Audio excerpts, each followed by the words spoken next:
አልመለስም ይውሰዱኝ አለ። አዎ ሰው አእምሮው ሲበራ በብርሃን ሲሞላ ጨለማ ኃጢአትን፣ ጨለማ ድንቁርናን፣ ጨለማ ምቀኝነትን፣ ጨለማ ዘረኝነትን፣ ጨለማ ሐሜትን፣ ጨለማ ነገረ ሰሪነትን ርግፍ አድርጎ ትቶ ከእግዚአብሔር ብርሃን ስለሆነ ጨለማ ያላሸነፈው ብርሃን ነው። ዲያብሎስ ያሸነፈው አይደለም። ዲያብሎስ አላሸነፈውም። ግን 5500 ዘመን ሰውን ገዝቶታል ጨለማ። የሰማችሁ ነው? ጨለማ ሰውን ገዝቶታል። ጨለማ ዲያብሎስ ረግጦ ይዞናል። ለዚህ ነው ቅዱስ ኢሳይያስ ሕዝብ ዘይነብር ውስተ ጽልመት አለ። በጨለማ ውስጥ የሚኖር ሕዝብ አለ። የኖርነው ቀላል ዘመን እንዳይመስላችሁ። ለተወሰነ ደቂቃ እንኳን መብራት ሲጠፋ እንዴት ነው የምንበሳጨው? እውነት ውሸት አስባችሁታል? ሰው ሰራሹ መብራት ሲጠፋ ምን ያህል እንደምንጨነቅ። በጣም የሚገርመኝ ግን የአዳምና ልጆቹ 5500 ዘመን ጨለማ ውስጥ ነበር። ጨለማ ከባድ ጨለማ ነው ክርስቲያኖች። ጨለማ ኃጢአት ነው። ጨለማ ምቀኝነት ነው። ጨለማ ዘረኝነት ነው። ጨለማ እግዚአብሔርን አለመምሰል ነው። ጨለማ የስም ክርስቲያን ሆኖ የተግባር ጎደሎ መሆን ነው። ጨለማ ነው። እሱ ጨለማ ነው። ክርስቲያኖች ይህ ጨለማ ህይወታችን ብርሃን ያስፈልገናል። ለዚህ ለተራቆተው ማንነታችን ልብስ ያስፈልገናል፣ ያውም የብርሃን ልብስ። ክርስቲያኖች ይሄ እውነተኛ ብርሃን ጨለማ ያላሸነፈው ብርሃን ነው። ወዳጆቼ ይሄ ብርሃን እንዲጠፋ ብዙ ነገስታት፣ ብዙ ኃያላን፣ ብዙ ጀግና ሀገሮች ተነስተውባታል ኢትዮጵያ ላይ። ይሄን ብርሃን ለማጨለም በሐዲስ ኪዳን የተገለጠውን ብርሃን ለማጥፋት የኢትዮጵያን የብርሃን ኃይሏ የሆነውን የተዋህዶን ጌታ ኢየሱስ ክርስቶስን እንድንረሳው ለማድረግ ብዙ ኃያላን ተነስተውባታል። ግን ጨለማ ያላሸነፈው ብርሃን ስለሆነ ሁል ጊዜ እያበራ ይኖራል። ሌባው በጨለማ ነው። ነፍሰ ገዳዩ በጨለማ ነው። አመንዝራው በጨለማ ነው። አጭበርባሪው በጨለማ ነው። ሀገር የሚያተራምሰው ትውልድ ከወላዲተ አምላክ ከድንግል ማርያም ፊት ቆሞ እውነተኛው ብርሃን በማህፀኗ እንዲወሰን ያደረገ ቅዱስ ገብርኤል ነው። ብርሃንን ተሸክሞ የመጣ ብርሃናዊ መልአክ። ከቃሉ ጋር ናችሁ? አዎ፣ ብርሃንን ተሸክሞ የመጣ ብርሃናዊ መልአክ። እሱ ሊሸከመው የማይችለውን ብርሃን የምትሸከም ድንግል ማርያም። ይገርመኛል። እኔ መልአኩ አይችልም፣ ድንግል ማርያም ግን ያን ብርሃን ለመሸከም ቻለች። አይሁድ እስኪደነቁ ድረስ ድንግል ማርያም ጌታን ከጸነሰችው በኋላ ፊቷ ከፀሐይ 7 እጅ ያበራ ነበር። ለምን? እሷ የጸነሰችው ብርሃን ስለሆነ። እግዚአብሔር በምን ውስጥ ያበራል? እግዚአብሔር መንፈስ ቅዱስ ለሁላችንም አይነ ልቦናችንን ያበራልን። የዮሐንስ ወንጌል ምዕራፍ 1 ቁጥር 5 ላይ ያለው የእግዚአብሔር ቃል የትምህርታችን መነሻ ይሆናል።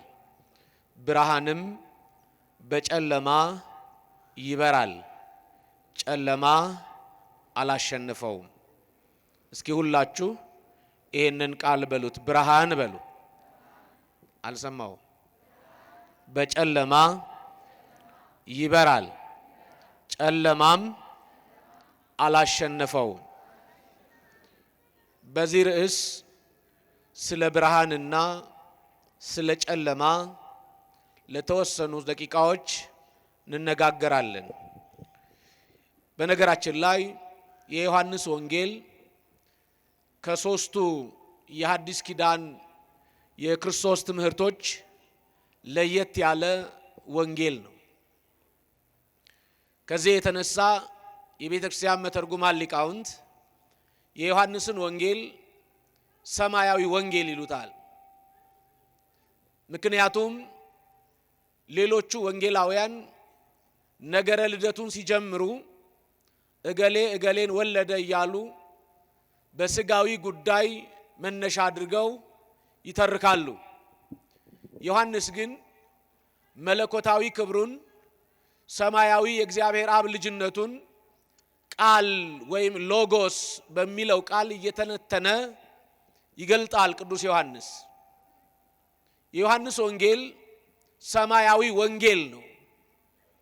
ለዚህ ነው የወንጌሉን የመጀመሪያ ክፍል ስንመለከት በመጀመሪያ ቃል ነበረ፣ ቃልም በእግዚአብሔር ዘንድ ነበረ፣ ያ ቃል እግዚአብሔር ነበር እያለ ይመጣና ስለ ቃልነቱ እየመሰከረ መጥቶ ከህሊናው በላይ ተመርምሮ የማይደረስበት የወልደ እግዚአብሔር ቃልነት በስጋ አእምሮ የሚመረመር በስጋ ጠባይ የሚታይ ስላልሆነ ያንን ወዲያውኑ ያቆምና እርሱ ስለ ብርሃን ሊመሰክር መጣ እንጂ እርሱ ራሱ ብርሃን አልነበረም ብሎ ዮሐንስ ስለ ራሱ ከገለጠ በኋላ እንዲህ ብሎ ይገልጣል።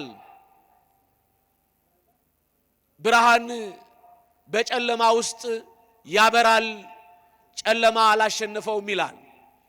የዮሐንስ ወንጌል ከምዕራፍ 1 ጀምሮ እስከ ምዕራፍ 21 ድረስ በውስጡ ያሉ በርካታ መሰረታዊ ሐሳቦች ቢኖሩም አንኳርና ቁልፍ ሆነው የሚገለጡ 3 ነገሮች ናቸው። ስንት አልኳችሁ? ስንት? 3 ነገሮች በብዛት ይገለጣሉ። አንደኛው ብርሃን ነው፣ ሁለተኛው ፍቅር ነው፣ ሶስተኛው ዘላለማዊ ሕይወት ነው። በወንጌሉም በመልእክቱም በራእዩም አብዝቶ የሚጽፈው እነዚህን 3 መሰረታዊ ነገሮች ነው። ዛሬ የምናየው ስለ ብርሃን ነው። ክርስቲያኖች ነገ ሰፊውን ጊዜ የሚሸፍነው የሊቀ መላእክት የቅዱስ ገብርኤል ዓመታዊ ክብረ በዓል ስለሆነ ዛሬ የነገውን ብርሃን ማየት ስለሚገባን ክብር ይግባውና ቅዱስ አባታችን አምላካችን እግዚአብሔር ስለ ዮሐንስ ወይም ዮሐንስ ስለ እግዚአብሔር ወልድ ስለ ኢየሱስ ክርስቶስ የተናገረውን መሰረታዊ ሐሳብ እየተነተነ ይመጣል። እንዲህ ይላል፣ ብርሃንም በጨለማ ውስጥ ያበራል አለ። ክርስቲያኖች ብርሃን እግዚአብሔር ነው። ምክንያቱም ታላቁ አባት ነቢየ እግዚአብሔር ዳዊት በመዝሙር 26 ቁጥር 1 ላይ እግዚአብሔር ብርሃኔና መድኃኒቴ ነው ይላል። እግዚአብሔር ምኔና ምኔ ነው? ድገሙልኝ። ብርሃኔና መድኃኒቴ ነው ይልና የሚያስፈራኝ ማን ነው ይላል።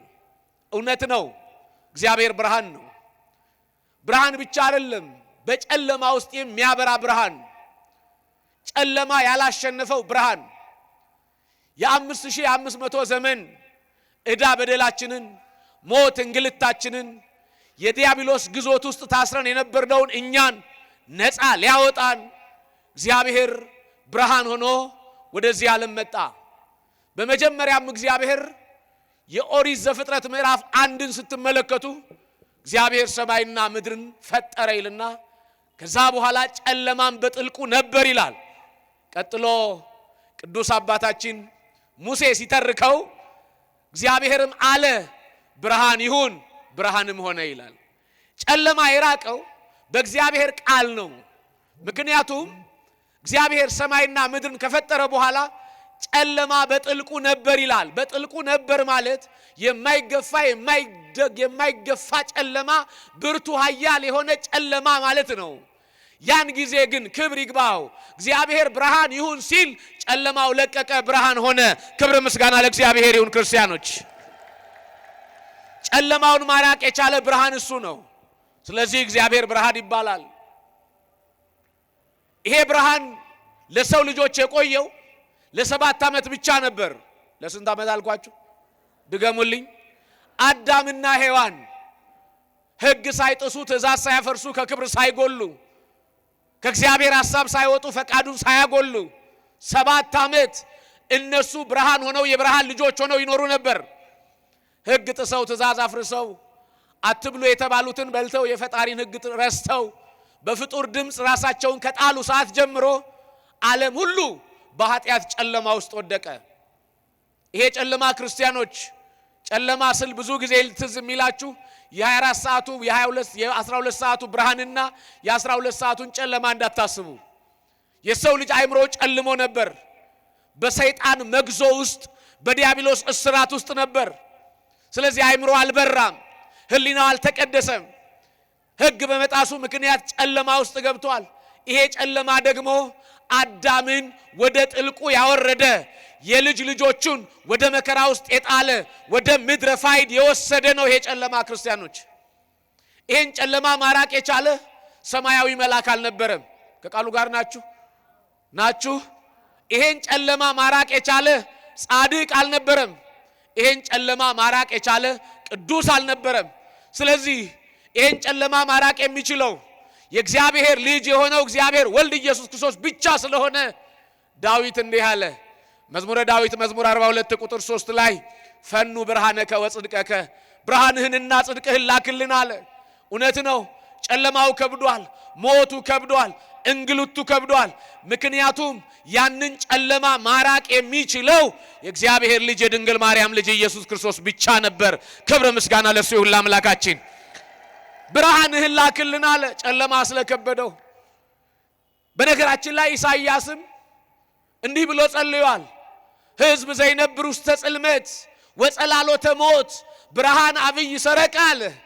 ገና ክርስቶስ ሳይገለጥ ወደዚህ ዓለም ሳይመጣ 700 ዓመት ሲቀረው ኢሳይያስ በትንቢት መነጽር ተመልክቶ በጨለማ ውስጥ የሚኖር ሕዝብ አለ ብርሃን ወጣለት። በሞት ጥላ ላሉ ብርሃን ታያቸው አለ። እውነት ነው። በሞት ጥላ ስር ነበርን፣ በኃጢአት ውስጥ ነበርን፣ በበደል ውስጥ ነበርን፣ በእንግልት ውስጥ ነበርን። ይሄን እንግልት ማስቀረት የሚችለው የእግዚአብሔር አብ ልጅ ብርሃን ተብሎ የተገለጠው ከድንግል ማርያም በአጭር ቁመት በጠባብ ደረት ተወስኖ የመጣው የእግዚአብሔር ልጅ ኢየሱስ ክርስቶስ ነው። ክብር ምስጋና ለእሱ ይሁንለት። ክርስቲያኖች፣ በጣም የሚገርመኝ ኢትዮጵያዊው ሊቅ ይቅርታ ታላቁ ሊቅ አባታችን በአራተኛው መቶ ክፍለ ዘመን የነበረው ቅዱስ ኤፍሬምም እንዲህ ብሎታል። የሰኞ ውዳሴ ማርያም የመጨረሻውን ክፍል ስታዩ እንዲህ ይላል። ብርሃን ዘበአማን ዘያበርህ ለኩል ሰብ ለሰው ሁሉ የሚያበራ እውነተኛ ብርሃን። ምክንያቱም ሐሰተኛ ብርሃን አለ። ምክንያቱም ሰይጣን የሐሰት ብርሃን ማሳየት ይችላል። መጽሐፍ እንዲህ ብሎ ተናግሯል። ሰይጣን ራሱን እንዲለውጥ የብርሃን መልአክ ይመስላል ተብሎ ተገልጧል። ክርስቲያኖች፣ ሐሰተኛ ብርሃን ነው የሰይጣን ብርሃን። ክርስቲያኖች፣ ለዚህ ነው ብርሃን አብይ አለ። ታላቅ ብርሃን ሰረቀ ወጣ አለ። ክርስቲያኖች፣ ይሄ ብርሃን አስተውሉ፣ ነቢያት የናፈቁት ብርሃን ነው። ጻድቃነ ብልይት የተመኙት ብርሃን ነው። እነ አብርሃም፣ እነ ይስሐቅ፣ እነ ያዕቆብ የክርስቶስን ብርሃንነት ይናፍቁት ነበር። እግዚአብሔር ብርሃን እንደሆነ ይመሰክሩ ይናገሩ ነበር። ለዚህ ነው ዳዊት ብርሃንና ጽድቅህን ላክልን አለ። ጽድቅ ራሱ ክርስቶስ ነው። ለዚህ ነው በዮሐንስ ወንጌል ምዕራፍ 1 ቁጥር 14 ላይ አነ ውእቱ ብርሃኑ ለዓለም አለ። እኔ እውነተኛ የዓለም ብርሃን ነኝ አለ። ብርሃን ነኝ ብቻ አይደለም ያለው፣ አነ ውእቱ ፍኖተ ጽድቅ አለ። እውነተኛ የጽድቅ መንገድ እኔ ነኝ አለ። ክርስቲያኖች፣ የጽድቃችን መንገድ እውነተኛው ጽድቃችን ክርስቶስ ነው። አስተውሎ ኦርቶዶክሳውያን፣ ለዚህ ነው ብርሃን በጨለማ ውስጥ ይበራል አለና ጨለማ አላሸነፈውም አለ። እስኪ ሁላችሁም በአንድ ጊዜ ከኔ ጋር በሉ፣ ጨለማ በሉ። ያላሸነፈው ብርሃን። ክብር ለሱ ለአምላካችን ለኢየሱስ ክርስቶስ። ጨለማ ያላሸነፈው ብርሃን። ለዚህ ነው ቀጠለና እንዲህ አለ፣ ብርሃንና እውነትህን ላክልኝ አለና እነርሱ ይምሩኛል። እነሱ ምን ይበሉኝ? ይምሩኛል። የሱ ብርሃን የሚመራን እሱ ነው። የሱ ብርሃን ነው ወደ ጽድቅ መንገድ ወደ ጽድቅ ጎዳና የሚወስደን። የሱ ብርሃን ነው ከኃጢአት እንድንርቅ ከእግዚአብሔር እንድንታረቅ የሚያደርገን። ቀጠለና እንዲህ አለ፣ ወደ ቅዱሱ ተራራህና ወደ ማደሪያህ ይውሰዱኝ አለ። ቅዱሱ ተራራ መቅደሱ ነው። ቅዱሱ ተራራ የእግዚአብሔር ሐሳብ ነው። ቅዱሱ ተራራ እግዚአብሔርን የመፍራት ሕይወት ነው። ቅዱሱ ተራራ ከኃጢአት የመራቅ ከእግዚአብሔር የመታረቅ ሕይወት ነው። ለዚህ ነው ወደ ቅዱሱ ተራራና ወደ ማደሪያህ ይውሰዱኝ አለ። ወደ መቅደስ፣ አንተ ወዳለህበት፣ ስምህ ወደሚጠራበት፣ መስዋዕተ ስብሐት መስዋዕተ አኮቴት በሚቀርብበት ስፍራ እንዲሄድ ጽድቅህና እውነትህ እነሱ ይምሩኝ አለ። ወደ ቅድስና ተራራ ወደ መቅደስህም ይውሰዱኝ አለ። አዎ፣ ሰው አእምሮው ሲበራ በብርሃን ሲሞላ ጨለማ ኃጢአትን፣ ጨለማ ድንቁርናን፣ ጨለማ ምቀኝነትን፣ ጨለማ ዘረኝነትን፣ ጨለማ ሐሜትን፣ ጨለማ ነገረ ሰሪነትን እርግፍ አድርጎ ትቶ ከእግዚአብሔር ጋር ይኖራል። ይሄን ብርሃን እንድናይ ማን ይርዳን? አልሰማሁ። ማን ይርዳን? ክብር ለሱ ለአምላካችን ለእግዚአብሔር ይሁን። ስለዚህ ክርስቲያኖች፣ እግዚአብሔር ብርሃን ስለሆነ ጨለማ ያላሸነፈው ብርሃን ነው። ዲያብሎስ ያሸነፈው አይደለም። ዲያብሎስ አላሸነፈውም። ግን 5500 ዘመን ሰውን ገዝቶታል ጨለማ። የሰማችሁ ነው። ጨለማ ሰውን ገዝቶታል። ጨለማ ዲያብሎስ ረግጦ ይዞናል። ለዚህ ነው ቅዱስ ኢሳይያስ ሕዝብ ዘይነብር ውስተ ጽልመት አለ። በጨለማ ውስጥ የሚኖር ሕዝብ አለ። የኖርነው ቀላል ዘመን እንዳይመስላችሁ። ለተወሰነ ደቂቃ እንኳን መብራት ሲጠፋ እንዴት ነው የምንበሳጨው? እውነት ውሸት አስባችሁታል? ሰው ሰራሹ መብራት ሲጠፋ ምን ያህል እንደምንጨነቅ። በጣም የሚገርመኝ ግን የአዳምና ልጆቹ 5500 ዘመን ጨለማ ውስጥ ነበር። ይሄ ጨለማ ከባድ ጨለማ ነው ክርስቲያኖች። ጨለማ ኃጢአት ነው። ጨለማ ምቀኝነት ነው። ጨለማ ዘረኝነት ነው። ጨለማ እግዚአብሔርን አለመምሰል ነው። ጨለማ የስም ክርስቲያን ሆኖ የተግባር ጎደሎ መሆን ነው። ጨለማ ነው። እሱ ጨለማ ነው ክርስቲያኖች። ስለዚህ ለዚህ ጨለማ ህይወታችን ብርሃን ያስፈልገናል። ለዚህ ለተራቆተው ማንነታችን ልብስ ያስፈልገናል፣ ያውም የብርሃን ልብስ። ክርስቲያኖች ይሄ እውነተኛ ብርሃን ጨለማ ያላሸነፈው ብርሃን ነው። በጨለማ ጀርባ ላይ የቆመ ብርሃን ነው። የዲያብሎስን ጨለማነት የገደለ ብርሃን ነው ይሄ ብርሃን ክርስቲያኖች። ለዚህ ነው ቅዱስ ዮሐንስ በዮሐንስ ወንጌል ምዕራፍ 9 ቁጥር 4 ላይ እንዲህ አለ፣ በዓለም ሳለሁ የዓለም ብርሃን ነኝ አለ። እስኪ ሁላችሁ በሉ በዓለም ሳለሁ በሉ። ማርያምን አይሰማም። የዓለም ብርሃን ነኝ። አስተውሉ ክርስቲያኖች። ክርስቶስ በዓለም ሆኖ ብቻ አይደለም የዓለም ብርሃን ነኝ ያለው። እሱ ከሄደን በኋላ እኛ በብርሃን እንድንኖር አድርጎ ነው ሄደው። ለዚህ ነው ቅዱሳን ሐዋርያትን ተከታዮቹ አገልጋዮቹን እንዲህ አለ፣ አንትሙ ውእቱ ብርሃኑ ለዓለም፣ እናንተ የዓለም ብርሃን ናችሁ አላቸው። እስኪ ሁላችሁ በሉ እናንተ በሉ የዓለም ብርሃን ናችሁ። አስተውሉ፣ ተከታዮቹን ነው። እሱ ብርሃን ስለሆነ እሱን ያመኑ በብርሃን ውስጥ እንዲኖሩና የዓለም ብርሃን እንዲሆኑ ጸጋ ሰጣቸው። የነሱ ብርሃንነት የጸጋ ነው፣ የሱ ብርሃንነት ደግሞ የባህሪው ነው። ለዚህ ነው አገልጋዮቹን በዓለም ሳለሁ የዓለም ብርሃን ነኝ አለና እናንተ ደግሞ የዓለም ብርሃን ናችሁ አለን። ማቴዎስ ወንጌል ምዕራፍ 5 ቁጥር 16። ክርስቲያኖች በህይወታችን ውስጥ እግዚአብሔር ብርሃን እንደሆነ፣ ያ ከድንግል ማርያም የተወለደው ኢየሱስ ክርስቶስ ብርሃን እንደሆነ፣ ጨለማውን ያራቀ ብርሃን፣ ሞትን የገደለ ብርሃን፣ ዲያብሎስን ያሸነፈ ብርሃን እሱ ነው። ክርስቲያኖች ይሄ ብርሃን ነው ዛሬ ቤተክርስቲያን ኃይሏ። ይሄ ብርሃን ነው የቤተክርስቲያን ጉልበቷ። ይሄ ብርሃን ነው 2018 ዓመት ሙሉ በኢትዮጵያ ምድር ላይ ሲያበራ የኖረው ይሄ ብርሃን ነው። ክብር ምስጋና ለእግዚአብሔር። ይሄ ብርሃን ነው፣ ሌላ አይደለም። ወዳጆቼ ይሄ ብርሃን እንዲጠፋ ብዙ ነገስታት፣ ብዙ ኃያላን፣ ብዙ ጀግና ሀገሮች ተነስተውባታል ኢትዮጵያ ላይ። ይሄን ብርሃን ለማጨለም በሐዲስ ኪዳን የተገለጠውን ብርሃን ለማጥፋት የኢትዮጵያን የብርሃን ኃይሏ የሆነውን የተዋህዶን ጌታ ኢየሱስ ክርስቶስን እንድንረሳው ለማድረግ ብዙ ኃያላን ተነስተውባታል። ግን ጨለማ ያላሸነፈው ብርሃን ስለሆነ ሁል ጊዜ እያበራ ይኖራል። ክብር ምስጋና ለእሱ ይሁን ለአምላካችን ሁል ጊዜ። አዎ የኦርቶዶክስ ተዋህዶ ቤተክርስቲያን ብርሃኗ ጌታዋ ነው። ብርሃኗ ማን ነው? ጌታዋ ነው፣ ክርስቶስ ነው። ከድንግል የተወለደው፣ በአጭር ቁመት በጠባብ ደረት የተወሰነው፣ የማይታየው አምላክ የታየው፣ ረቂቁ አምላክ በግዘፈ ሥጋ እየተመላለሰ የተዳሰሰው የታየው እሱ የዓለም ብርሃን፣ እውነተኛው ብርሃን ክርስቶስ ነው። ይሄን ብርሃን ለማጨለም ብዙ ተነስተዋል። ግን ብርሃኗ ክርስቶስ ስለሆነ በጨለማ ውስጥ እንኳን ቤተክርስቲያን እያበራች ትኖራለች። ክብር ምስጋና ለእግዚአብሔር ይሁን። አዎ በዮዲት ጉዲት ዘመን ቤተክርስቲያን እያበራች ነበር። በዚያ የመከራና የጣሊያንና የእንግሊዝ ወረራ የመከራ ዘመን ቤተክርስቲያን እያበራች ነበር። የማርክሲዝም ሌኒኒዝም አብዮት በነበረ ዘመን ቤተክርስቲያን እያበራች ነበር። ዛሬም እያበራች ትቀጥላለች። ለምን? ብርሃኗ ኢየሱስ ክርስቶስ ስለሆነ። ክብር ምስጋና ለእሱ ይሁን። ብርሃኗ እሱ ነው፣ ሌላ አይደለም።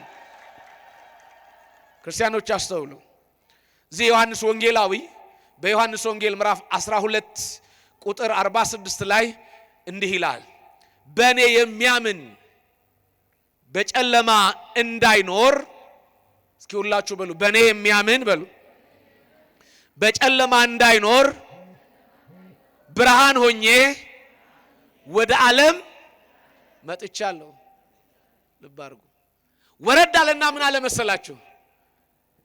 እኔ የዓለም ብርሃን ነኝ አለና የሚከተለኝ አለ የሕይወት ብርሃን ይሆንለታል አለ። ኧረ ክብር ምስጋና ለእሱ ይሁን። እስኪ ሁላችሁ በሉ፣ የሚከተለኝ በሉ።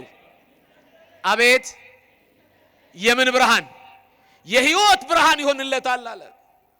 ስለምንከተለው ክርስቲያኖች እኛ በጨለማ ውስጥ አይደለንም። እነንትና እንደሚሉት አይደለንም። እኛ የብርሃን ልጆች ነን። የብርሃን ልጆች ነን። አልበራላቸውም፣ ክርስቶስን አላገኙትም እንደሚሉት አይደለንም። እኛ የብርሃን ልጆች ነን። ብርሃን ክርስቶስን እንሰብከዋለን። ብርሃን ክርስቶስን እናምነዋለን። ብርሃን ክርስቶስን እንከተለዋለን። ይሄን ብርሃን የሆነውን ክርስቶስን ለዓለም የገለጠ ያስተዋወቀ ነገ ዓመታዊ ክብረ በዓሉን የምናከብርለት ታላቁ መልአክ ቅዱስ ገብርኤል ነው። ክብር ምስጋና ለእግዚአብሔር። እሱ ነው እኮ ሌላ አይደለም እንዴ። ከወላዲተ አምላክ ከድንግል ማርያም ፊት ቆሞ እውነተኛው ብርሃን በማህፀኗ እንዲወሰን ያደረገ ቅዱስ ገብርኤል ነው። ብርሃንን ተሸክሞ የመጣ ብርሃናዊ መልአክ። ከቃሉ ጋር ናችሁ? አዎ፣ ብርሃንን ተሸክሞ የመጣ ብርሃናዊ መልአክ። እሱ ሊሸከመው የማይችለውን ብርሃን የምትሸከም ድንግል ማርያም። ይገርመኛል። እኔ መልአኩ አይችልም፣ ድንግል ማርያም ግን ያን ብርሃን ለመሸከም ቻለች። አይሁድ እስኪደነቁ ድረስ ድንግል ማርያም ጌታን ከጸነሰችው በኋላ ፊቷ ከፀሐይ 7 እጅ ያበራ ነበር። ለምን? እሷ የጸነሰችው ብርሃን ስለሆነ። ክብር ምስጋና ለሱ ይሁን ለአምላካችን።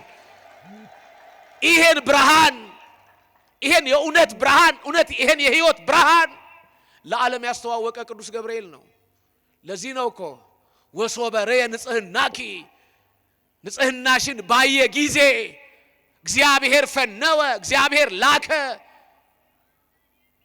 ዘስሙ ገብርኤል፣ ብርሃናዊ የሆነ መልአኩን ቅዱስ ገብርኤልን ወደ አንቺ ላከው አለ። እውነት ነው። ብርሃን የሆነው መልአክ ብርሃን የሆነውን ክርስቶስን ወደ ድንግል ማርያም ይዞ መጣ። ክብር ምስጋና ለእግዚአብሔር ይሁን። አዎ ይገርመኛል ሊቃውንቱ ሐሳባቸው፣ ቤተክርስቲያን ትምህርቷ። ስለዚህ ጨለማው ስለከበዳቸው የቀደሙት ነቢያት ብርሃንህን ላክልን አሉት። ያ ብርሃን ደግሞ ጨለማ ያላሸነፈው ምንድነው? አረ በስመ አብ። ሄዳችሁ እንዲህ ወደ ቤት አላችሁ። እግዚአብሔር በደስታ በሕይወት በጤና ያኖራችሁ። አስተውሉ። ምን ያላሸነፈው ብርሃን? ንገሩኝ። ጨለማ ያላሸነፈው ምን? ማን ነው እሱ? እግዚአብሔር ኢየሱስ ክርስቶስ የድንግል ልጅ መድኃኔዓለም። ይሄን ብርሃን ነው ቅዱስ ገብርኤል ለዓለም ያስተዋወቀው። ወዳጆቼ ኢየሱስ የሚለውን ስም እንኳ እነንትና ሳይጠሩት ገብርኤል ያውቀዋል። ገብርኤል ካወቀው እኛም አውቀነዋል። እኛ ያወቅነው ሰዎች ስለሰበኩን አይደለም። ኢየሱስ ክርስቶስ የዓለም ብርሃን ነው ብለን እንመሰክራለን። ለዚህ እኮ ነው 318ቱ ሊቃውንት ስለ ክርስቶስ ሲናገሩ እንዲህ አሉ በጸሎተ ሃይማኖት ላይ። ከብርሃን የተገኘ እውነተኛ ብርሃን አሉት። ከምን የተገኘ? ከብርሃን የተገኘ እውነተኛ ብርሃን።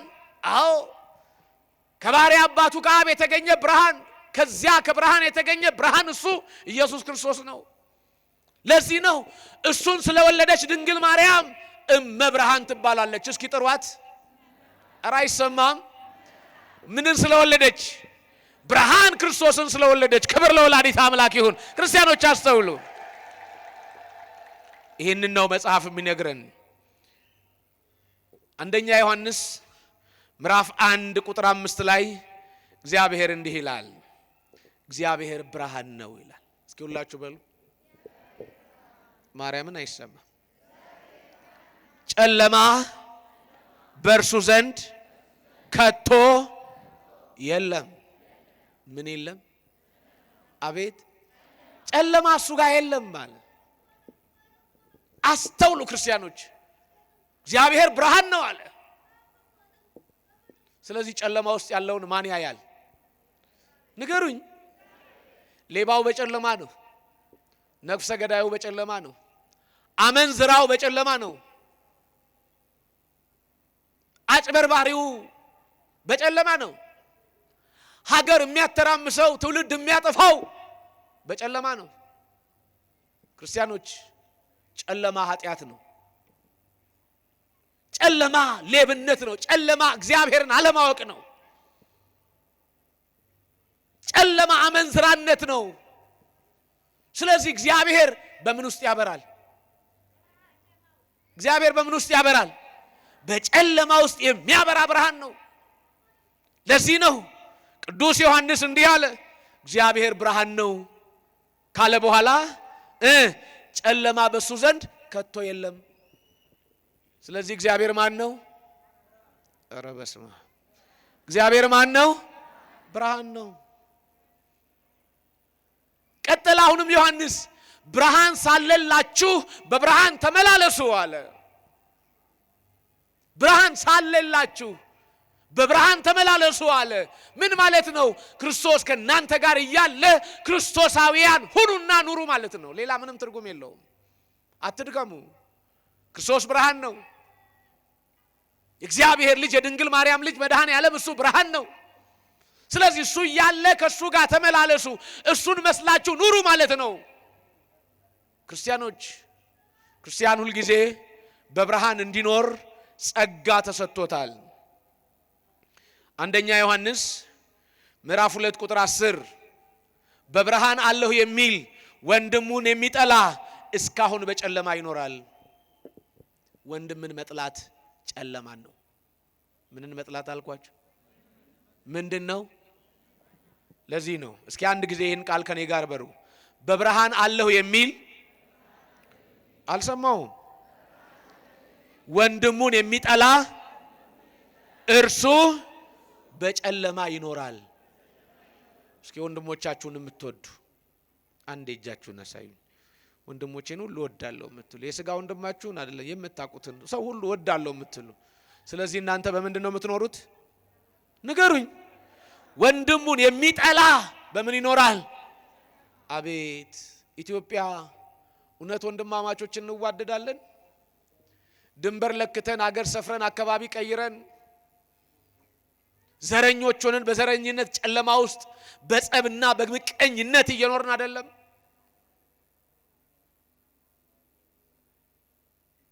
አማራው ትግሬውን፣ ትግሬው አማራውን፣ አማራው ኦሮሞውን፣ ኦሮሞ እንደዚህ በቃ ብጥብጥ ብለን ኧረ መድኃኔ ዓለም አይምሯችንን ይፈውስልን። ኧረ በማርያም አሜን በሉ። አያችሁ፣ ወንድሙን የሚጠላ ባልንጀራውን የሚጠላ በምን ይኖራል? አቤት! አስተዋላችሁ ኦርቶዶክሳውያን? ጨለማ ክፉ ነው። ጥላቻ ጨለማ ነው። በሌላ ምዕራፍ ላይ ምን ይላል መሰላችሁ? ወንድሙን የሚጠላ ነፍሰ ገዳይ ነው ይላል። ጥይት ሳትተኩስበት አንተ በጥላቻ ገለኸዋል። ገና እሱን ስትጠላው አንተ ጨለማ ውስጥ ትኖራለህ። ስለዚህ ክርስቲያኖች ጨለማ ያላሸነፈው ብርሃን የእግዚአብሔር ልጅ የድንግል ማርያም ልጅ መድኃኔ ዓለም ነው። እውነተኛውን ብርሃን ክርስቶስን አግኝተን ከኃጢአት ርቀን ንስሐ ገብተን ቅዱስ ሥጋውን ክቡር ደሙን ተቀብለን የመንግስቱ ወራሾች የጽድቁ ተከታዮች እንድንሆን እሱ በቸርነቱ ይርዳን። የሊቀ መላእክት የቅዱስ ገብርኤል እውነተኛ ብርሃናዊ ጸጋው በሁላችንም ላይ ይደርብን። እውነተኛውን ብርሃን ያስተዋወቀን ብርሃን ቅዱስ ገብርኤል ነው። ገብርኤል ክርስቶስን አስተዋውቆናል። ገብርኤል ኢየሱስን አስተዋውቆናል። ገብርኤል የእግዚአብሔር ልጅ የድንግል ማርያም ልጅ ድንግል ማርያም ክርስቶስን እንድትወልደው ያበሰረ የብርሃን መልአክ ነው። ይሄ መልአክ ሁሉ ጊዜ በብርሃን ፊት አለ። ይሄ መልአክ ሁሉ ጊዜ ብርሃናዊ መልአክ ነው። በህሊናችን ውስጥ የጨለመውን ነገር እሱ በአማላጅነቱ ያርቅልን። ያስተማረን የመከረን አምላክ ክብር ምስጋና ይግባው። አመስግኑት እግዚአብሔርን በደንብ